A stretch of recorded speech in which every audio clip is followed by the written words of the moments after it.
Hi, this is Shahzeb Ali Sheikh, and today we're going to study about the module number 2, that is assessing risk for managing safely, IOSH managing safely. And in this module, we have three key learning points. And the key learning point number 1 is what is risk, what is risk assessment, how are risk assessments carried out. So in this module हम जो चीज़ सीखेंगे वो risk के बारे में है और जब हमने देख लिया कि रिस्क मौजूद है, तो हम रिस्क असेसमेंट कैसे करेंगे या रिस्क असेसमेंट क्या होती है और जो तीसरा है, उसके अंदर हम ये देखेंगे रिस्क असेसमेंट हम कैसे करते हैं, how to conduct the risk assessment. So ये 3 चीज़ें जो है हम आज के इस मॉड्यूल नंबर 2 में कंप्लीट करेंगे। Like now moving to the module number 2, की learning point number 1 that is what is risk assessment? What is risk?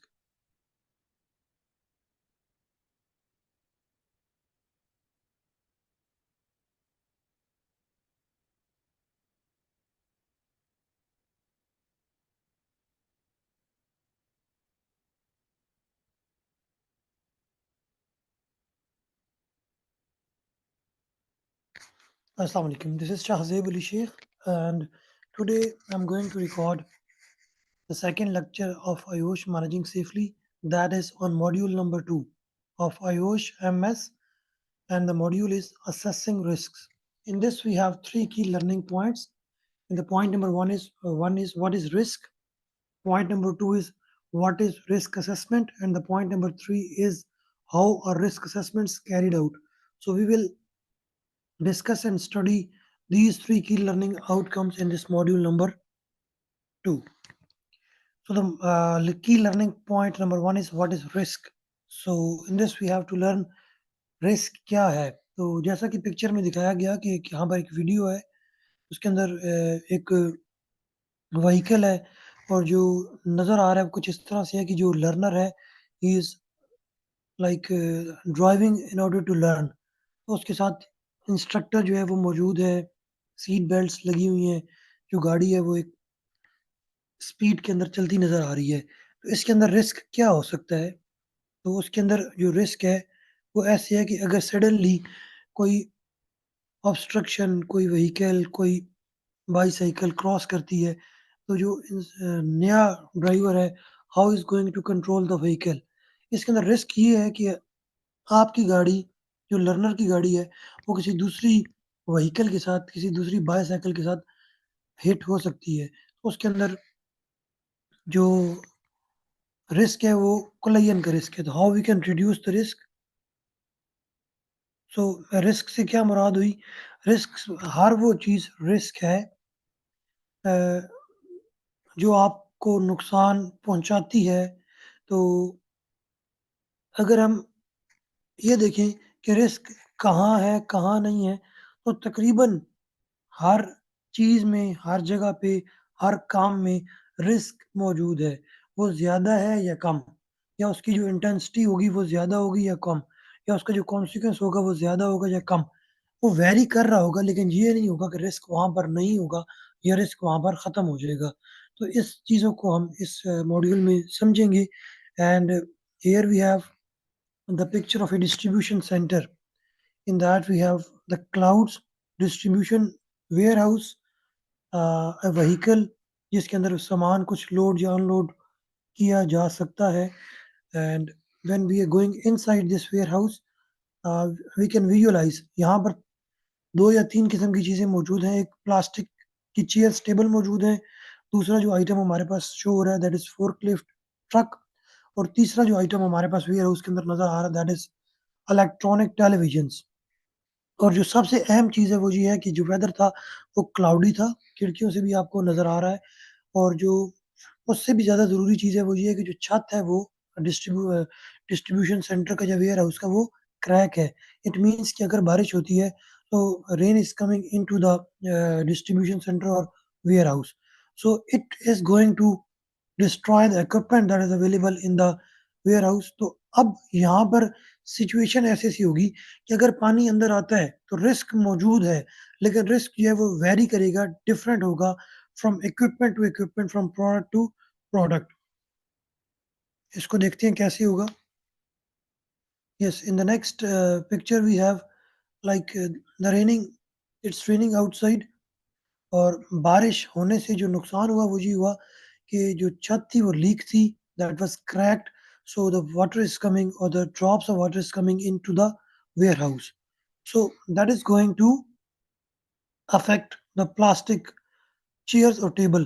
But in this case जो रिस्क है वो लो होगा क्योंकि प्लास्टिक की जो चेयर है या प्लास्टिक का जो टेबल है that is not going to be affected up to that extent from water because जो इलेक्ट्रॉनिक इक्विपमेंट है that will be affected a lot. उसके ऊपर जो नुकसान है वो ज़्यादा होगा क्योंकि इलेक्ट्रॉनिक इक्विपमेंट है that will be destroyed, that will be damaged, that is going to like face short circuit या कोई भी इस किस्म का इश्यू हो सकता है, जिसकी वज़ह से जो आपकी स्क्रीन है वो काम नहीं करेगी, आपका जो बोर्ड है दैट इज़ नॉट वर्किंग। तो electronic equipment will be affected more because of the rain water. It means कि जो पानी है, बारिश का पानी जब वो अंदर आएगा, तो वो अफ़ेक्ट करेगा प्लास्टिक की चीज़ों को भी और इलेक्ट्रॉनिक इक्विपमेंट्स को भी। लेकिन इलेक्ट्रॉनिक इक्विपमेंट्स का जो होगा नुकसान वो ज़्यादा होगा और जो प्लास्टिक है उसका नुकसान कंपैरेटिवली कम होगा। But it will be different, it will be varied. So ये रिस्क है कि पानी मौजूद है आपकी वेयरहाउस के अंदर, लेकिन जो पानी से होने वाला नुकसान है वो डिफरेंट है, इक्विपमेंट टू इक्विपमेंट वेरी कर रहा है। ये चीज़ हमने इसमें देखनी है कि रिस्क क्या है और वो ज़्यादा है या कम है। To ensure a safe work environment, you needs to understand the definition of risk. अगर हमें ये समझना है कि सेफ वर्क एनवायरनमेंट क्या होता है, तो उसके लिए ज़रूरी है कि हम समझ सकें रिस्क क्या होता है, क्योंकि जहाँ पर रिस्क नहीं होगा, वही चीज़ सेफ होगी। तो basically this is very important कि हमें पहले अंदाज़ा हो कि रिस्क क्या है। रिस्क को समझने के लिए we have to understand few basic terms, हमें कुछ बेसिक चीज़ों का इल्म होना चाहिए। और वो बेसिक टर्म्स क्या हैं? सबसे पहली जो टर्म है that is hazard. Hazard is anything that has the potential to cause harm. Hazard कोई भी ऐसी चीज़ है जो कि आपको नुकसान पहुँचाने की ताकत रखती है, उसको हम बोलते हैं हैज़र्ड। जिस तरह कि हम देख सकते हैं कि हमारे पास एक मशीन है that is going to pinch you, skin को पंक्चर कर सकती है, स्किन को डैमेज कर सकती है, फिंगर्स को डैमेज कर सकती है, या हमारे पास केमिकल्स मौजूद हैं या हॉट वाटर मौजूद है, या जो फर्श है उसके अंदर, फ्लोर है उसके अंदर पॉथ होल मौजूद है। तो ये तमाम जो चीज़ें हैं, ये उससे इंटरैक्ट होने वाले बंदे को नुकसान पहुँचाने की ताकत रखती हैं, that has the potential to cause harm. जो मशीन है वो आपकी स्किन को पंक्चर कर सकती है, फिंगर्स को डैमेज कर सकती है, हाथ जो है वो मशीन से कट सकता है। ये जो केमिकल है वो आपके स्किन को डैमेज कर सकता है, गर्म पानी है वो स्किन को डैमेज कर सकता है, या पॉथ होल है उससे बंदा अड़ के जो है वो लाइक ट्रिप हो सकता है। तो ये यहाँ पर हैज़र्ड्स मौजूद हैं। The second term that we needs to understand is a hazardous event. For a hazard to cause harm, a hazardous event must happen. Hazard उसी वक्त आपको नुकसान पहुंचाएगा जिस वक्त hazardous event happen होगा, अकर होगा। यानी कि अगर आपके पास फर्श के ऊपर पॉथ होल मौजूद है, लेकिन वो पॉथ होल आपको नुकसान नहीं पहुंचा रहा उस वक्त तक, जब तक कोई बंदा वहां पर आकर उससे इंटरेक्ट होकर गिरता नहीं है, तो वो जो गिरने का लम्हा है, जिस लम्हे वो बंदा उस मशीन से, उस इक्विपमेंट से, उस केमिकल से, उस गर्म पानी से या किसी भी चीज़ से इंटरैक्ट करता है और वो उसको नुकसान पहुँचाती है, तो वो जो नुकसान पहुँचाने का लम्हा है that is called as hazardous event. तो हैज़र्ड आपको नुकसान पहुँचाने की ताकत रखता है, लेकिन जिस लम्हे वो आपको नुकसान पहुँचाता है उस लम्हे को हम बोलते हैं hazardous event. Now the third definition is likelihood. Likelihood is the chance that hazardous event will occur. कितने चांस हैं कि ये जो वाक़या है हो जाएगा जिसके अंदर आपको नुकसान पहुँचता है। अब वो जो लाइक्लीहुड चांस है, जिस तरह हम कहते हैं कि हम हमारे पास एक कॉइन है, उस कॉइन को हम ऊपर अगर इन एयर थ्रो करते हैं तो 50-50 चांस होते हैं। 50% चांस है कि हेड आएगा या टेल आएगी। So this is the situation कि लाइक्लीहुड कितना है, अगर हमारे पास ये जो पॉथ होल है, ये बिल्कुल फ्रंट पे कहीं पे आएगा तो लाइक्लीहुड बहुत ज़्यादा होगी। अगर हम इलेक्ट्रिक शॉक की बात करें तो इलेक्ट्रिक शॉक जो है वो इलेक्ट्रिशियन को लगने के चांसेस सबसे ज़्यादा होते हैं, क्योंकि वो उस वक़्त इंटरैक्ट कर रहा होता है। अगर हम फॉल फ्रॉम हाइट की बात करें, तो ज़ाहिर-सी बात है उसी बंदे का लाइक्लीहुड फॉल फ्रॉम हाइट ज़्यादा होगा, जो कि हाइट के ऊपर काम कर रहा होगा। तो लाइक्लीहुड वो इवेंट है जिसके अंदर हैज़ार्डियस इवेंट अकर होने के चांसेस हैं।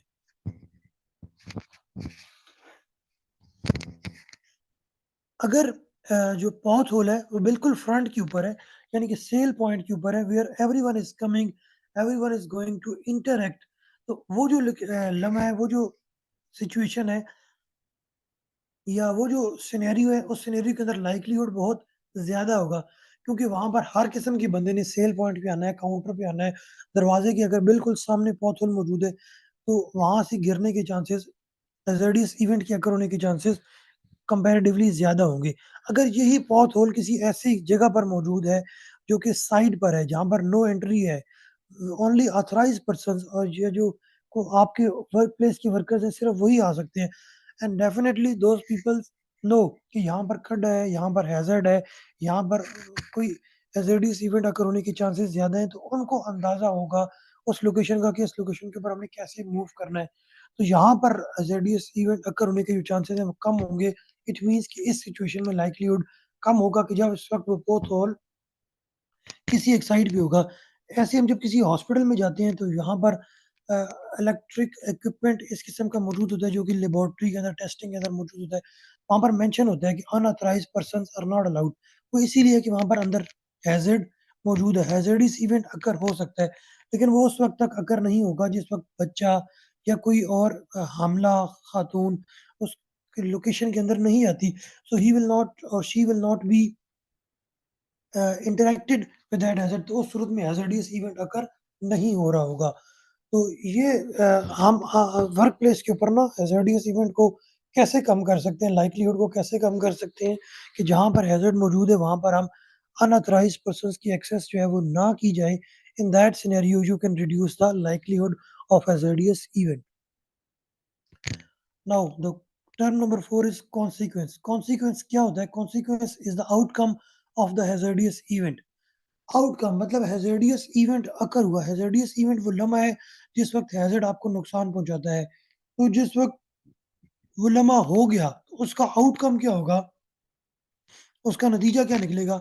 उससे होने वाला नुकसान क्या होगा? उसको हम बोलते हैं कॉन्सिक्वेंस। अगर हम कॉन्सिक्वेंस लॉ की बात करें तो लॉ कॉन्सिक्वेंस क्या हो सकता है कि वो जो बंदा जिसने वो बॉक्स उठाया हुआ था, वो बॉक्स गिर सकता है और उस बॉक्स के अंदर जो भी मटेरियल है वो आपका फ्लोट कर सकता है ओवर द फ्लोर। ये उसके अंदर कॉन्सिक्वेंस हो सकता है कि जो भी इक्विपमेंट है दैट मे फेल डाउन। दूसरा कॉन्सिक्वेंस ये हो सकता है कि जो बंदा चलने वाला था, अगर वो उस पॉथ होल से अ ट्रिप होता है और वो आगे जाके गिरता है और उसकी जो लेग है वो ब्रेक हो जाती है, तो टाँग टूटने का जो कॉन्सिक्वेंस होगा that will be definitely higher than the consequence of the box. तो ये सिचुएशन या कॉन्सिक्वेंस जो है वो यहाँ पर वेरी कर रहा होगा। सेम लाइक्लीहुड भी हाई या लो हो सकता है और कॉन्सिक्वेंस भी हाई या लो हो सकता है। तो अब हमने 4 डेफिनिशंस देख ली। हमने देखा हैज़र्ड क्या है, हैज़ार्डियस इवेंट क्या है, लाइक्लीहुड क्या है और कॉन्सिक्वेंस क्या है। अब इन सब चीज़ों को हम जब मजमूई तौर पर देखेंगे तो हमारे पास बन जाएगा risk. Risk is the combination of the likelihood of A hazardous event occurring and the consequence of that event. तो रिस्क जो है वो आपको यहाँ से क्लियर है कि रिस्क जो है वो 2 चीज़ों का मजमूआ है। एक लाइक्लीहुड का, लाइक्लीहुड किसका? हैज़ार्डियस इवेंट के अकर होने का, और दूसरा कॉन्सिक्वेंस है। कॉन्सिक्वेंस की जो भी हैज़ार्डियस इवेंट अकर हुआ, उससे पहुँचने वाला नुकसान क्या था? इन दोनों चीज़ों को जब हम मिला के देखेंगे तो हमारे पास बन जाएगा risk. Risk is equal to likelihood multiply consequence. Likelihood भी लो या हाई हो सकता है और कॉन्सिक्वेंस भी लो या हाई हो सकता है। ये चीज़ें सारी मैंने आपको पिछली स्लाइड्स में क्लियर कर दी कि लाइक्लीहुड लो कब होगा? जब तक पॉथ होल किसी साइड पे होगा। लाइक्लीहुड हाई तब होगा जिस वक़्त पॉथ होल बिल्कुल फ्रंट के ऊपर होगा, दरवाज़े के सामने होगा। So there will be more chances कि बंदा जो है वो गिर सकता है। It means that likelihood of hazardous event will be high when the pothole is in the front. Consequence में भी ऐसे ही, अगर बॉक्स गिरा है, in that case the consequence is low, but if the person is injured, so in that case the consequence will be high. अब एक scenario दिखा रहा है आयुष, इसको आपको समझाने के लिए कि अगर आप एक जगह पे सफाई कर रहे हैं और वहाँ पर नज़र आ रहा है कि जो सफाई का अमल है बिल्कुल in front of canteen door हो रहा है, in front of cafeteria door हो रहा है, एंड जो टाइम है वो भी कुछ ऐसे से डिफाइन कर रहा है लाइक 1 बजे का टाइम है। सो इट मीन्स कि आफ्टर 5 मिनट्स और after 15 minutes there will be a lunch break. So in that lunch break, the people are coming to this cafeteria or canteen. So they will be in a hurry. तो उस situation के अंदर जो hazardous event के chances है ना, likelihood of hazardous event will be higher because time भी है, रास्ता भी है, दरवाजे के बिल्कुल सामने है और जो पानी है वो फर्श के ऊपर मौजूद है। तो वेट फ्लोर जो है that can cause a slip hazard at the front of canteen door because the time is not appropriate and also there is not the caution was displayed wet floor. अगर caution display हो जाता है तो most of the person will be aware of that, but definitely the time is not suitable for the cleaning of this place just in front of the cafeteria door. In the second scenario, when a person is like bringing a trolley, जो trolley है उसके अंदर सामान मौजूद है, रेत है, whatsoever the equipment or item is, but जो issue है वो ये है कि बंदा सामने मौजूद है that is holding a bar और वो जो भागने वाला है या रेडी लेके आने वाला है that is running so fast. जो बेसिकली उसकी स्पीड है वो ज़्यादा है, जब स्पीड में वो आएगा he may hit the person who is standing in front. तो यहाँ पर जो हैज़ इश्यू है वो रिस्क है वो बेसिकली उसकी स्पीड है या उसका भागना है। अगर एक बंदे के पास ट्रॉली और वो भाग रहा है दिस इज़ नॉट एक्सेप्टेबल और दिस इज़ नॉट टॉलरेटेड तो इसके अंदर जो है रिस्क मौजूद है वो रनिंग है। तीसरे में यहाँ पर ये है कि जो एक आपके पास इक्विपमेंट मौजूद है जो कि अ, छत से या किसी दीवार से टाइड है, तो उसके अंदर ये है इश्यू कि वो फेल हो सकता है, वो फॉल फ्रॉम हाइट का जो हैज़ार्ड है वो इसमें आ सकता है और ये चीज़ ऊपर से गिर सकती है और वो किसी बंदे को नुकसान पहुँचा सकती है। तो ये इसके अंदर हैज़ार्ड मौजूद है।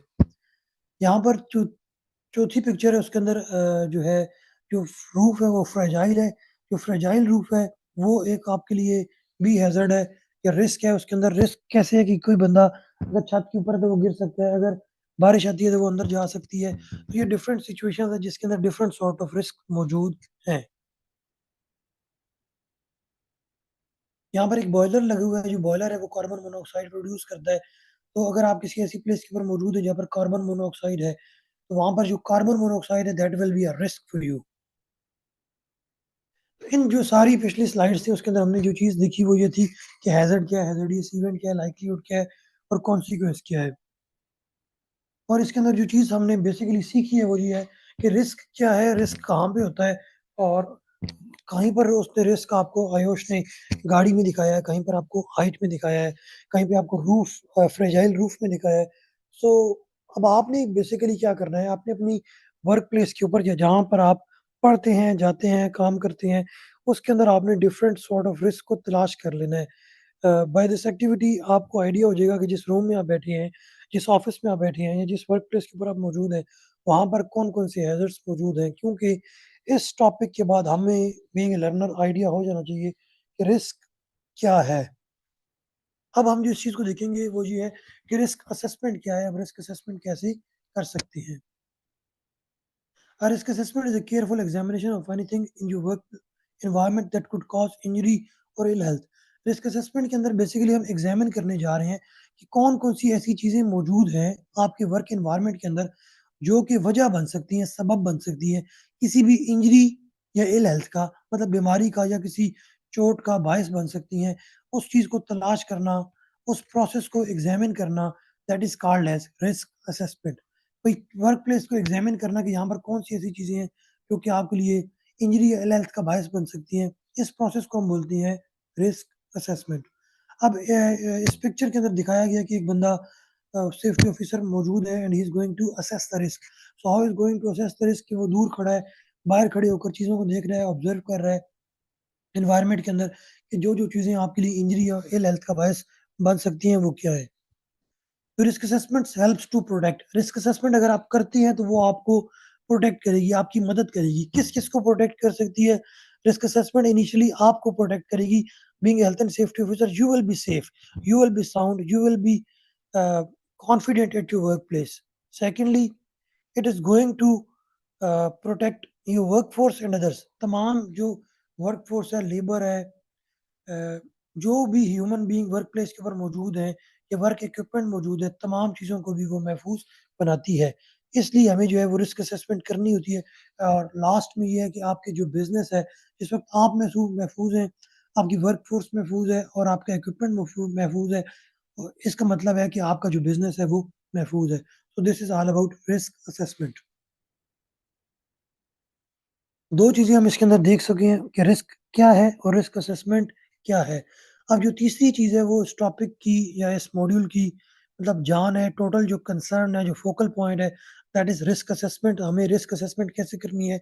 ये एक ऐसी एक्टिविटी है जो कि हर जो सेफ्टी ऑफिसर है, सुपरवाइज़र या मैनेजर है, वो हर वक़्त, हर लम्हे और हर रोज़ वर्क प्लेस के ऊपर रिस्क असेसमेंट्स कर रहा होता है। वो बेशक पेज पे करे, आँखों से करे, ऑब्ज़र्वेशन से करे, लेकिन रिस्क असेसमेंट हो रही होती है। तो ये एक ऐसा टॉपिक है जो अगर आप हेल्थ एंड सेफ्टी ऑफ़िसर बनना चाहते हैं या ऑलरेडी काम कर रहे हैं, तो आपको इसके ऊपर एक बहुत अच्छी स्ट्रॉन्ग ग्रिप होनी चाहिए।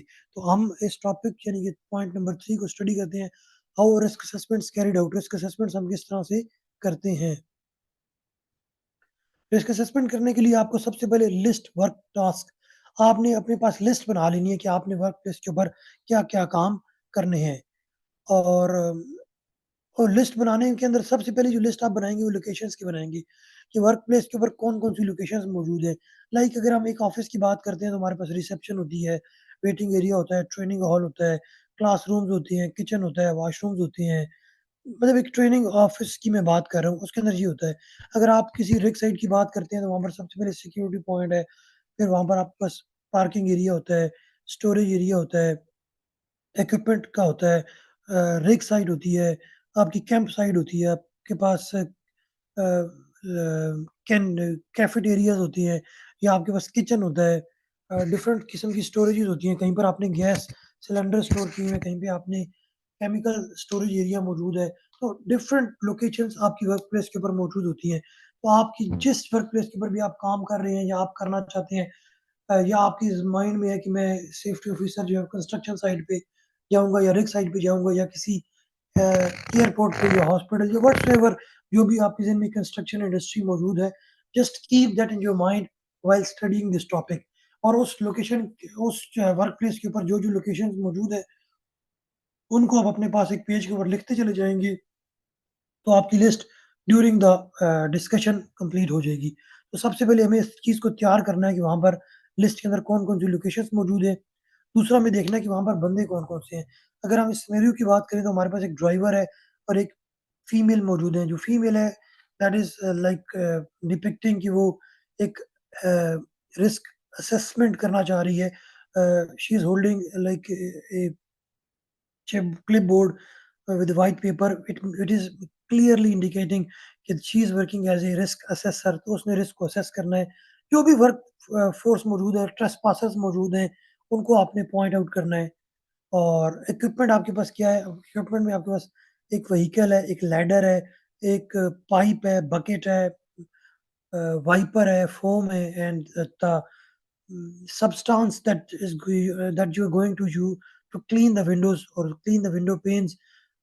तो ये आपके पास इक्विपमेंट मौजूद है। इन द लास्ट एक्टिविटी आप एक्टिविटी क्या परफॉर्म करेंगी?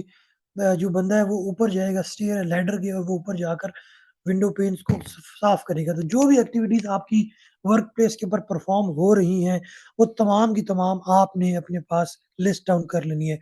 लिस्ट बनाते हुए 4 चीज़ों को ज़हन में रखना है, location, people, equipment and activities. जब आपने इन तमाम चीज़ों को बना लिया तो फिर हम अगली जो स्टेप है दैट इज़ स्टेप नंबर 1। याद रखिएगा रिस्क असेसमेंट को असेस करने के लिए या रिस्क को असेस करने के लिए हमारे पास डिफरेंट स्टेप्स हैं। अब पहला स्टेप हम करने लगे हैं, नेक्स्ट स्टेप के ऊपर हम जब जाएँगे आई विल पॉइंट आउट कि this is point step number 2। पहला जो स्टेप है that is identify the hazards. तो आपने अपनी हर एक चीज़ के अंदर हैज़र्ड्स को तलाश कर लेना है। लाइक अगर बकेट है तो हमारे पास एक हैज़र्ड है कि वहाँ पर पानी मौजूद हो सकता है, वो दरमियान में पड़ी है, कोई बंदा उससे ट्रिप हो सकता है। अगर पानी मौजूद है तो उससे स्लिप हो सकता है। वाइपर है, आपके पास फ़ोम है, आपका पाइप है, व्हीकल है, लैडर है, all these things are hazards. मतलब ये तमाम ऐसी चीज़ें हैं जो कि आपको नुकसान पहुँचाने की ताकत रखती हैं। They have potential to cause harm. तो इस सिचुएशन में हमारे पास हैज़र्ड्स क्या हैं? मैंने आपको बता दिया व्हीकल है, हैज़र्ड है, कोलिजन हो सकता है। हमारे पास वाटर पाइप है, उससे ट्रिप हो सकती है। वाटर अगर फ्लोर के ऊपर है, तो स्लिप हो सकती है। अगर हमारे पास लैडर है, तो फॉल फ्रॉम हाइट हो सकती है। अगर हमारे पास सब्सटेंस है, अगर उसको हम प्रॉपर्ली ग्लव्स यूज़ नहीं कर रहे, तो जो सब्सटेंस है that can damage your skin. तो ये तमाम जो चीज़ें हैं, ये एज़ ए हैज़र्ड इस एक्टिविटी के अंदर मौजूद हैं। तो अब अगर हमने पहले स्टेप के अंदर अपनी वर्क प्लेस के हैज़र्ड्स को तलाश कर लिया है, तो से अब यहाँ पर ज़रूरी है कि अगर आप किसी रूम में हैं, किसी ट्रेनिंग हॉल में हैं, किसी भी वर्क प्लेस के ऊपर मौजूद हैं या किसी व्हीकल के अंदर ट्रैवल करते हुए इस वीडियो को देख रहे हैं और रिस्क को समझ रहे हैं, तो यहाँ पर ज़रूरी है कि आप जिस जगह पर भी मौजूद हैं, उस जगह के ऊपर रिस्क को आइडेंटिफ़ाई कर लें। आप देख लें कि यहाँ पर कौन-कौन से रिस्क मौजूद हैं, what is risk? And now the step number 2, अब इसका ये स्टेप नंबर 2 है, that is estimate the risk. हमने जब रिस्क को तलाश कर लिया, व्हाट इज़ रिस्क हमें पता चल गया, तो हमने उसके अंदर रिस्क को एस्टिमेट करना है। रिस्क को एस्टिमेट करने के लिए हमें 3 चीज़ों के बारे में इल्म होना चाहिए। Who is at the risk? कौन-सा बंदा है जिसको जो रिस्क से अफ़ेक्ट होगा या जिसके लिए रिस्क वहाँ पर मौजूद है। डेफ़िनेटली अगर मैं इस बिल्डिंग के सामने किसी और बिल्डिंग के अंदर शीशे से खड़े होकर देख रहा हूँ, तो मुझे रिस्क नहीं है। रिस्क उसी बंदे को है जो वहाँ से गुज़र रहा है, या रिस्क उस बंदे को है जो कि लैडर के ऊपर मौजूद है। तो हमने इस चीज़ के लिए तयन करना है कि रिस्क वहाँ पर किस शख्स के लिए मौजूद है। अगर कोई बंदा इलेक्ट्रिकल केबल्स के ऊपर काम कर रहा है, तो definitely risk will be there for that person who is working on the high voltage electrical cables. Okay, next is how likely is that something could go wrong? कितने चांस हैं कि कोई भी चीज़ हम आपके पास गलत हो सकती है? इट मीन्स कि आपने यहाँ पर लाइक्लीहुड हुड को एस्टिमेट करना है। और जो तीसरा पॉइंट है वो ये है, how serious would be the outcome, कि कॉन्सिक्वेंस क्या हो सकता है अगर वो बंदा सीढ़ी से गिरता है, स्लिप होता है, ट्रिप होता है, किसी गाड़ी से कलयन होती है, तो उस सूरत के अंदर जो आउटकम है या कॉन्सिक्वेंस है वो कितना शदीद हो सकता है, इसको हम बोलेंगे how serious would be the outcome. तो इस सीन के अंदर लाइक्लीहुड क्या हो सकता है? तो जैसा कि पहले पिक्चर में मैंने आपको वाज़ेह किया कि जो फीमेल है, गर्ल है, that is going to assess the risk. तो वो नीचे खड़ी होकर लाइक्लीहुड का अंदाज़ा लगाना चाह रही है कि अगर बंदा 3rd फ्लोर से गिरता है, तो यानी कि टॉप फ्लोर से गिरता है, तो इट मीन्स कि यहाँ पर गिरने के चांसेस ज़्यादा होंगे या कम होंगे। लेकिन स्पेसिफिकली अगर इस सिचुएशन की बात की जाए, इस लैडर की बात की जाए, तो जो लैडर है उसके रंग, उसके ऊपर से टायर्ड है, उसके नीचे जो उसके फुट है वो मौजूद है, और जो लैडर है वो प्रॉपर्ली इंस्टॉल्ड है। तो इसके अंदर लाइक्लीहुड जो है वो कम है, गिरने की चांसेस कम है, क्योंकि जो लैडर है वो स्टेबल है। लेकिन अगर हमारे पास लैडर जो है वो कंपैरेटिवली अनस्टेबल है, जिसके अंदर उसके फुट नहीं है, उसके रंग्स जो हैं वो डैमेज हैं, ऊपर से वो प्रॉपर्ली टाइड नहीं है, इस सिचुएशन के अंदर जो लाइक्लीहुड है बंदे की गिरने के चांसेस हैं, वो मॉडरेट हो जाएँगी, मीडियम हो जाएँगी। मतलब comparatively high will be the chance here that the person may fall down because the ladder is unstable.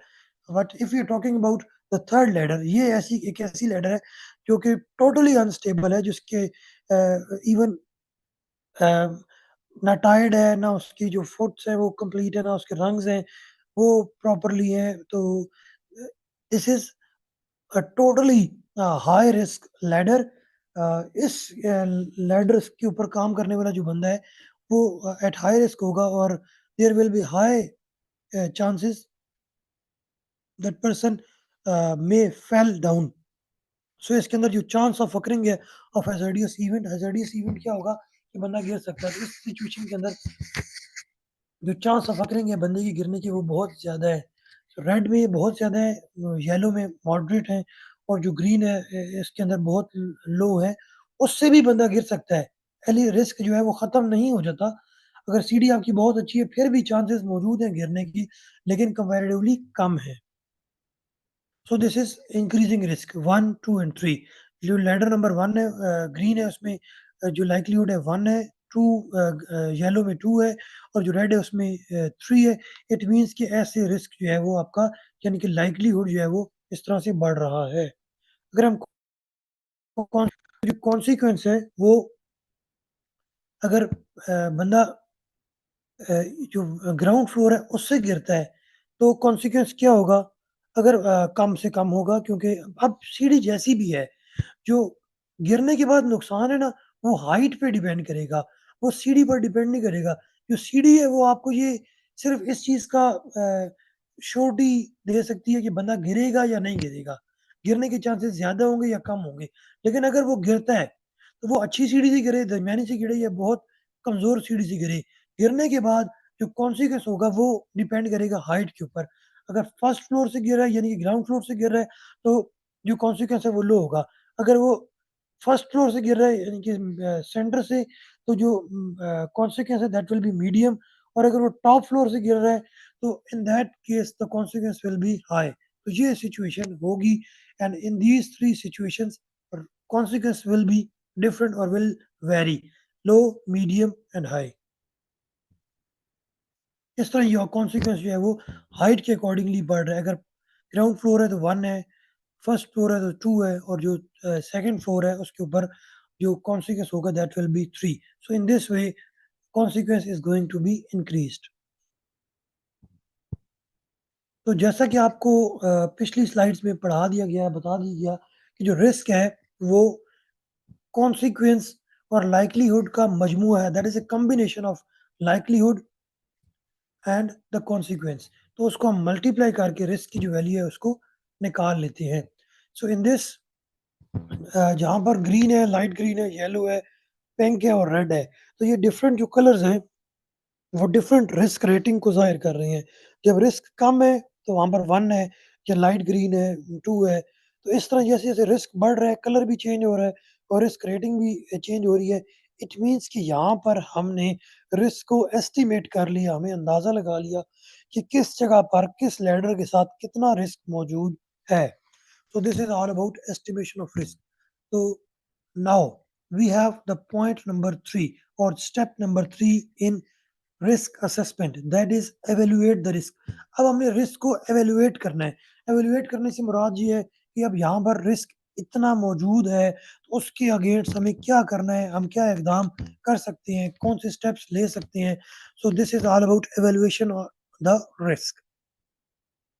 तो रिस्क को एवेल्युएट करने के लिए हमने ये देखना है कि अगर रिस्क जो है वो 1 से 2 तक है, तो उस सिचुएशन में आपको क्या करना होगा? मतलब सीढ़ी अच्छी है और हाइट भी कंपैरेटिवली कम है, तो उस सिचुएशन में आपने क्या करना है? नो फर्दर एक्शन, किसी किस्म की कोई एक्शन की ज़रूरत नहीं है, but ensure controls are maintained and reviewed. लेकिन इस चीज़ को एंश्योर करें कि जो सीढ़ी है, वो अच्छी ही हालत में रहे, वो इस्तेमाल के साथ-साथ उसकी जो कंडीशन है वो खराब ना हो जाए, और जो अगर वो ऊपर से टाइड है तो प्रॉपर्ली टाइड ही रहे, उसके नीचे फुट्स मौजूद हैं, जो कुछ भी है, सीढ़ी की अगर कंडीशन मौजूद है तो वो मेंटेन्ड रहे, और जो आपके जो भी कंट्रोल मेजर्स हैं उनको आप कंपैरेटिवली फ्रीक्वेंटली रिव्यू करते रहें ताकि जो काम है वो सेफली जो है वो मुकम्मल हो सके।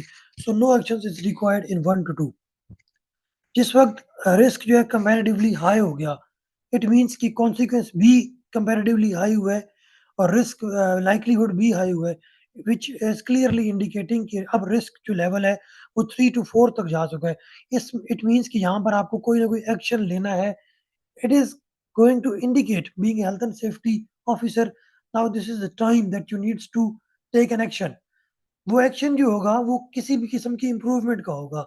अब इम्प्रूवमेंट से मुराद ये थी कि अगर आपके पास लैडर बहुत कमज़ोर मौजूद है, तो आप ऐसा करें कि लैडर को रिप्लेस कर लें। अगर आप रिप्लेस नहीं कर सकते, तो आप उस बंदे को बाउंड कर दें कि इस लैडर के साथ आप ग्राउंड फ्लोर पे तो काम कर सकते हैं, लेकिन जो फ्लोर नंबर 1 है या फ्लोर नंबर 2 है, यानी कि फर्स्ट और सेकंड फ्लोर के ऊपर आप काम नहीं कर सकेंगे। तो किसी किस्म का कोई भी एक्शन जो है वो आपने ले लेना है। In that way you are going to ensure कि जो रिस्क है वो आप कम किसी तरीके से कम कर सकें, उसको कंट्रोल कर सकें। और when we are talking about the risk that is from 6 to 9, that in that you needs to take an immediate action। आपको एक immediately action required है, and that immediate action will be stop। आपने वहाँ पर काम जो है वो बंद कर देना है। अगर हम बात करें 6 की, फर्स्ट 6 की लाइक दिस वन, अगर इसकी हम बात करते हैं तो यहाँ पर लैडर जो है वो मॉडरेट थी। अगर हम इधर स्टॉप कर दें एक्टिविटी को, तो हम क्या कर सकते हैं? हम यहाँ पर लैडर जो है वो फर्स्ट लैडर के साथ अगर रिप्लेस करते हैं, ये वाली लैडर यहाँ पर थी, अगर वो यहाँ पर इस्तेमाल करते हैं, इस सिचुएशन के अंदर जो रिस्क है वो कम हो सकता है।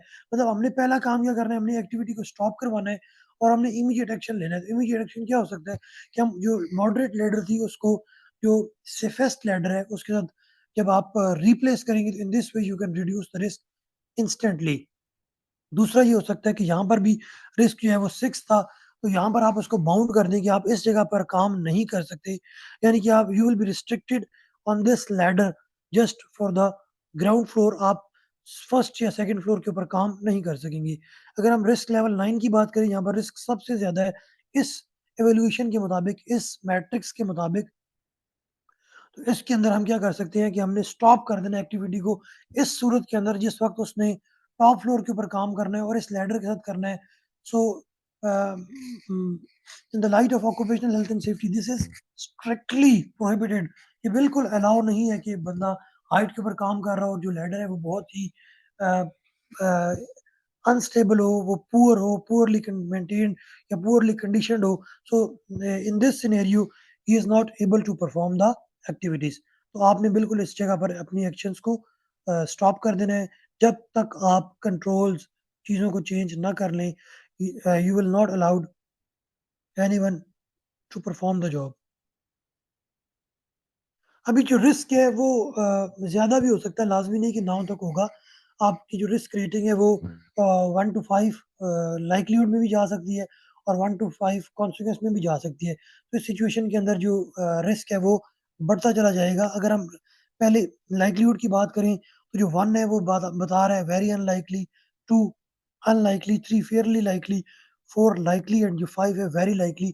इट मीन्स कि जो पहला है 1 है उसके अंदर बहुत कम चांसेस हैं कि हैज़ार्डियस इवेंट अकर होगा। अगर हम 5 की बात करें तो बहुत ज़्यादा चांसेस हैं कि हैज़ार्डियस इवेंट जो है वो अकर हो सकता है। इट मीन्स कि लाइक्लीहुड ज़्यादा है। अगर हम कॉन्सिक्वेंस की बात करें तो इंजरीज़ जो हैं वो डिफरेंट शेप्स या डिफरेंट कॉन्सिक्वेंसेज़ या डिफरेंट आउटकम्स के साथ हो सकती हैं। इनसिग्निफिकेंट है या माइनर है या मॉडरेट है, मेजर है, कैटास्ट्रॉफिक है। ये जो रेटिंग है ये आप अपनी मर्ज़ी से अपनी वर्क प्लेस के अकॉर्डिंगली दे सकते हैं। लाइक अगर आपकी रिस्क रेटिंग ज़्यादा है तो आप उसको अपने अकॉर्डिंगली अपनी वर्क प्लेस के अकॉर्डिंगली डिफ़ाइन कर सकते हैं। लेकिन जो 1 है वो हमेशा इसी चीज़ को ज़ाहिर करेगा कि यहाँ पर जो रिस्क है वो यहाँ पर जो कॉन्सिक्वेंस है या आउटकम है वो इनसिग्निफिकेंट है, बहुत कम है। फिर ऐसा मतलब ग्रेजुअली आप की जो कॉन्सिक्वेंस है वो बढ़ रहा है, माइनर हुआ, फिर मॉडरेट हुआ, फिर मेजर हुआ, कैटास्ट्रॉफिक है लाइक जहाँ पर रिस्क जो है वो यानी कि कॉन्सिक्वेंस जो है वो बहुत ज़्यादा है, आउटकम विल बी सेवियर। तो इस तरह से आप अपने पास रिस्क को इवैल्यूएट करेंगे according to your workplace. तो जो रिस्क रेटिंग है वो बढ़ जाएगी यहाँ पर 1 टू 2 जो है no actions but ensure controls are maintained and reviewed. अगर हम 3 टू 6 की बात करें same will be the situation कि आपने देखना है कि इम्प्रूवमेंट हो सकती है या नहीं। आपने रिव्यू करना है लाइक घंटे बाद, शिफ्ट के बाद, दिन के बाद, हफ्ते के बाद, जिस तरह से एक्टिविटीज़ चल रही हैं आप कंटिन्यूअसली उन चीज़ों को रिव्यू करते रहेंगे ताकि उसके अंदर अगर कोई चेंज भी आ गई है, इक्विपमेंट में आ गई है, बंदे में आ गई है, मौसम में आ गई है, लाइट में आ गई है, तो जो भी चीज़ चेंज हुई है उसको आप रिव्यू करें, उसको आप चेंज कर सकें या उसको आप बेहतर बना सकें। इसलिए रिव्यू जो है वो ज़रूरी है और मॉनिटरिंग भी अशद ज़रूरी है यहाँ पर। अगर रिस्क लेवल जो है वो 8 टू 12 है, तो उस तरह ही एक्शन की यहाँ पर ज़रूरत है। Improve within the specific time scale. Time scale से मुराद ये है कि आप यहाँ पर जो भी एक्टिविटी हो रही है उसका जो आपका सुपरवाइज़र है, उसको बाउंड कर देंगे कि you have 1 hour, you have 15 minutes, you have like a day, you have a week. जो भी टाइम आप उसके अंदर मेंशन कर दें according to the risk level and according to the situation, आप उसके अंदर उसको बाउंड कर देंगे कि इस टाइम के अंदर-अंदर आपने अपनी चीज़ों को जो है वो इम्प्रूव कर लेना है। अगर हम 15 टू 16 की बात करें तो अर्जेंट एक्शंस रिक्वायर्ड है। Take immediate action and stop the activity. आपने फ़ौरन से जो कुछ कर सकते हैं, इमीडिएट एक्शन ले सकते हैं, वो ले लें और एक्टिविटी को स्टॉप कर दें। If necessary maintain existing controls rigorously. जो आपके मौजूद हैं कंट्रोल मेजर्स जो लगे हुए हैं, एक्जिस्टिंग कंट्रोल्स उनको देखें, वो ऑलरेडी कैसे हैं, उनको बेहतर बनाया जा सकता है या नहीं बनाया जा सकता। और अगर स्टॉप एक्टिविटी को करना ज़रूरी है, तो आप नेसेसरी है तो उसको लाज़मी स्टॉप कर दें। लेकिन अगर रिस्क लेवल 20 से 25 है, तो वहाँ पर तो कोई हियर एंड देयर का ऑप्शन ही नहीं रहता। Just you have to stop the activity. काम जो है वो फ़ौरन से बंद करवा देना है आपने। और जो भी इमीडिएट एक्शन इंस्टेंटली लिया जा सकता है वो आप ले लेंगे। वो लैडर की फॉर्म में भी हो सकता है, वो हाइट की फॉर्म में भी हो सकता है, वो रिप्लेसमेंट में भी हो सकता है या एक्टिविटी स्टॉप कर दी है, हार्नेस बना दी, जो कुछ भी आप कर सकती हैं, इमीडिएटली आपने वहाँ पर कर देना है। So this is about evaluation the risk. ये इस तरह ही कॉन्सिक्वेंस की जो रेटिंग है, वो 1 से 10 तक भी जा सकती है, लाइक्लीहुड की रेटिंग भी 1 से 10 तक भी जा सकती है। उसके अंदर जो मैक्सिमम फिगर होगा रिस्क रेटिंग का वो 100 हो जाएगा। तो ये जो रिस्क मैट्रिक्स है ये according to the situations, according to the equipment, according to the risk level वो वेरी या चेंज कर रहा होगा। अब हम 3 जो इसके अंदर स्टेप्स थे उनको पढ़ चुके हैं। Now the step number 4 is record your findings. तो इसका मतलब है कि जो कुछ भी आपने अभी तक रिस्क के अंदर पढ़ा या सीखा उस तमाम को आपने अपने पास रिकॉर्ड कर लेना है। रिकॉर्ड जब हम करेंगे तो हम लोकेशंस को रिकॉर्ड करेंगे, एक्टिविटीज़ को रिकॉर्ड करेंगे और इक्विपमेंट को रिकॉर्ड करेंगे। जिस तरह हमने लिस्ट बनाई थी, उस लिस्ट को हम प्रॉपर्ली एक फॉर्मेट के ऊपर ले आएँगे। हम लोकेशंस को लिस्ट आउट कर लेंगे, इक्विपमेंट्स को कर लेंगे और एक्टिविटीज़ को कर लेंगे। जिन-जिन चीज़ों को हम असेस कर रहे होंगे, उन तमाम को हम अपने पास एक प्रॉपर फॉर्मेट के ऊपर एक प्रॉपर लेआउट के अकॉर्डिंगली कर लेंगे और हर वर्क प्लेस के ऊपर रिस्क असेसमेंट का जो फॉर्मेट है, वो डिफरेंट होता है। तो जिस भी लोकेशन के ऊपर या जिस भी प्रोजेक्ट के ऊपर आप काम कर रहे हैं, उसके अकॉर्डिंगली आप अपनी लोकेशन, एक्टिविटीज़ और इक्विपमेंट्स को जो है वो एनलिस्ट कर लेंगे। The next you have to record about the hazards and the risk levels. आपने जो भी हैज़र्ड्स को तलाश किया यानी कि जिस तरह आपने हैज़र्ड्स को आइडेंटिफ़ाई किया उनको भी कर लें और जैसे-जैसे आपने डिफरेंट सॉर्ट ऑफ रिस्क को एस्टिमेट किया, उन तमाम को भी अपने पास रिकॉर्ड कर लें। लाइक जो सेकंड फ्लोर है उसके ऊपर रिस्क लेवल क्या होगा, फर्स्ट फ्लोर पे क्या होगा, ग्राउंड फ्लोर पे क्या होगा, उन तमाम को आप अपने पास प्रॉपर्ली रिकॉर्ड कर लेंगे। And you have also record the existing and additional control measures कि अगर रिस्क लेवल हाई था तो उसके अंदर कौन से एडिशनल कंट्रोल मेजर्स मौजूद थे, एग्जिस्टिंग रिस्क कंट्रोल्स कौन से मौजूद थे और एडिशनल आप कौन से वहाँ पर लागू कर सकते हैं, जो नहीं हुए थे उनको भी आप अपने पास रिकॉर्ड कर लेंगे। The next is you have to record, you have to mention the details of the assessor कि वो जो बंदा जिसने असेसमेंट की है, उसका क्या नाम है, उसका क्या डेज़िग्नेशन है, किस डेट को उसने की है और किस वक़्त उसने की है और किस टाइम डेट को इसको रिव्यू किया जाएगा। ये तमाम चीज़ें आप एक प्रॉपर फॉर्मेट के ऊपर रिकॉर्ड कर लेंगे।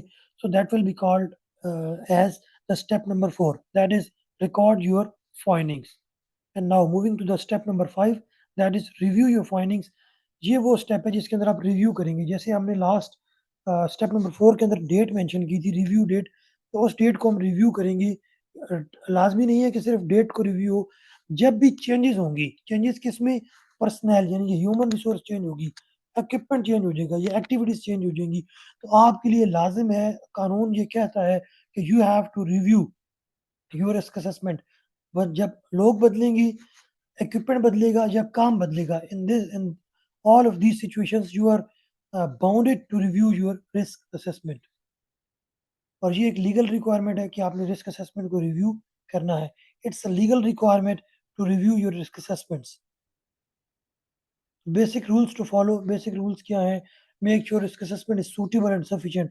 ये बहुत ज़रूरी है कि हम इस चीज़ को 100% इंश्योर करें कि जो भी रिस्क असेसमेंट हमने कंडक्ट की है, वो सूटेबल भी हो और सफिशिएंट भी हो।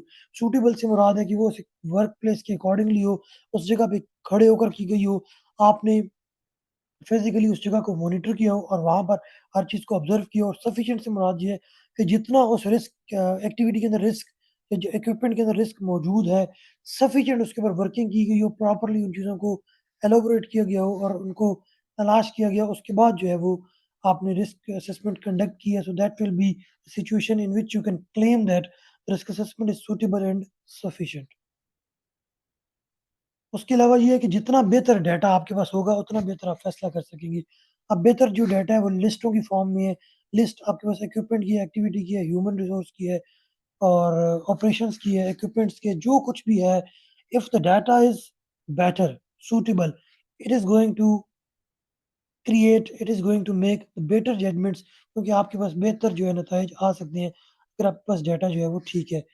Involve people, it's likely to affect. अगर आपने जिस बंदे ने भी हाइट के ऊपर काम करना है, अगर आप उस बंदे को अपने साथ एंगेज कर लेते हैं, so there will be more chances कि आपका जो रिस्क है वो प्रॉपर असेसमेंट बेहतर हो जाएगी क्योंकि जिस बंदे ने काम करना है, वो उन चीज़ों को, इक्विपमेंट को, उसके अंदर आने वाले मसाइल को आपसे बेहतर समझ सकता है। तो अगर आप उसको इन्वॉल्व कर सकते हैं, so this will be much better. Conditions में vary from side to side. ये चीज़ मैंने आपको थोड़ा-सा एलाबोरेट भी किया कि हालात, वक़्त, रोशनी, मौसम, बारिश, ये तमाम चीज़ें बदल रही होती हैं। जब लोकेशन बदलती है, ये बदलती हैं। जब दिन बदलता है, बदलती हैं।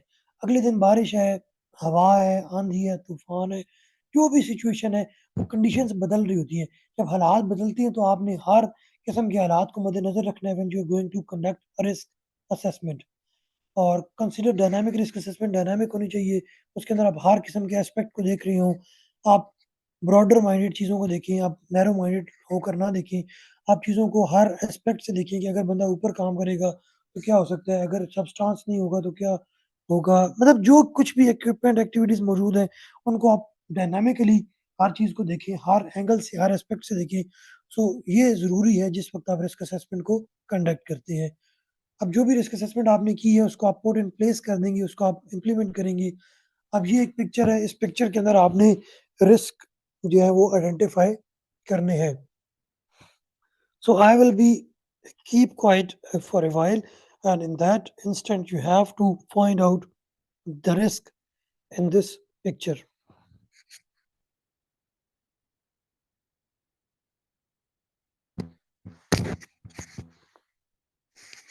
तो यहाँ पर जो रिस्क मौजूद है वो, अगर इसकी हम बात करें तो यहाँ पर मैनुअल हैंडलिंग के का रिस्क मौजूद है। यहाँ पर इलेक्ट्रिकल इक्विपमेंट जो है दैट इज़ पुअरली इंस्टॉल्ड, उसका यहाँ पर जो इसका वे ऑफ सिटिंग है on the chair and how is going to throw the pen और व्हाट्सएवर इट इज़। यहाँ पर जो सनलाइट है, it is going to be a risk for that female who is working. यहाँ पर she is standing over a chair, she may fell down. यहाँ पर ये रिस्क मौजूद है। The bag that is placed here in the passage, यहाँ से कोई बंदा ट्रिप हो सकता है। When she is not holding or she is not concentrating on the cups which she has in the like dish, so she needs to concentrate on this। उसने नीचे गिरा दिया है और यहाँ पर स्लिप हैजर्ड भी मौजूद है, ट्रिप हैजर्ड भी मौजूद है। She is reading the book while she is walking. तो इस सिचुएशन में ये बैग से, इससे, किसी भी चीज से ट्रिप होके गिर सकती हैं। जो इमरजेंसी एग्जिट या फायर एग्जिट डोर है that is blocked by the equipment, ये भी यहाँ पर रिस्की है। एंड ये जो बंदा है, ये रास्ता इसने ब्लॉक किया हुआ है और ये यहाँ पर जो चीज़ें हैं उनको इसके अंदर रख रहा है और she is coming when she is not looking at the floor. तो ये जो है कोलिजन यहाँ पर मौजूद हुआ है। ये डिफरेंट सॉर्ट ऑफ रिस्क मौजूद है इस पिक्चर के अंदर। अब इस पिक्चर के अंदर आपने असेस करना है रिस्क क्या मौजूद है। अब फोर्कलिफ्ट ट्रक भी काम कर रहा है, उसकी हाइट भी ज़्यादा है। ये इसने पाँव भी उसके ऊपर रखा हुआ है। ये जो पुअर पोस्चर है in which he is going to lift the box, ये जल्दी में है, प्रेशर है काम का, टाइम का। जो ड्रिंक्स हैं वो अवेलेबल हैं एट वर्क प्लेस। यहाँ पर ये जो बंदा है कुछ ऐसे महसूस होता है जैसे फटीग का शिकार है। पुअरली हाउस मैनुअल हैंडलिंग है, नॉट होल्डिंग द बॉक्सेस और प्रॉपर्ली। यहाँ पर जो पोस्चर है वो बेंडिंग बैक है। ये जो इससे क्या है, बैकबोन में पेन और अपर लिम्ब डिसऑर्डर का शिकार हो सकता है। ये जो है वो entering his hand into that place, so he can like get any sort of impression from the machine। यहाँ पर ये मसला है।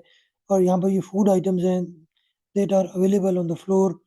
यहाँ पर कुछ केमिकल्स या वाटर मौजूद है, स्लिप हैज़र्ड भी हो सकता है।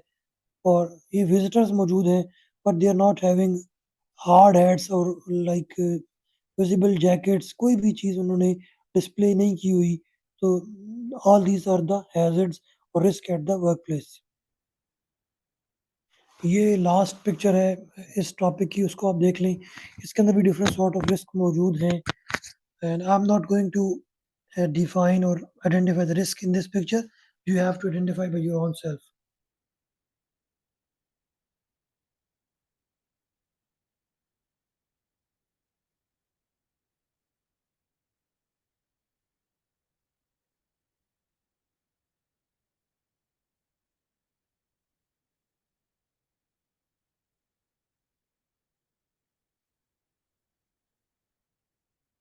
So, we have concluded the module number 2, that is about assessing risk.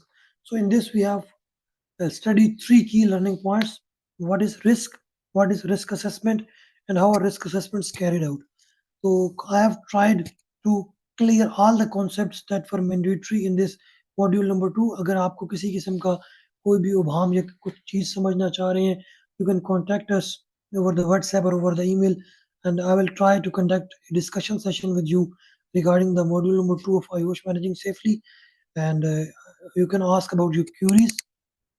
And if you're interested to get registered in iOS Managing course, you can contact us over the WhatsApp or over the email. और next जो module है उसके लिए आपको इंशाल्लाह next video recently और जल्दी ही मिल जाएगी, आप उसको देख सकते हैं. You can complete your IOSH managing safety course. Thank you very much. Thanks for watching the video. Bye, take care and अल्लाह हाफिज़.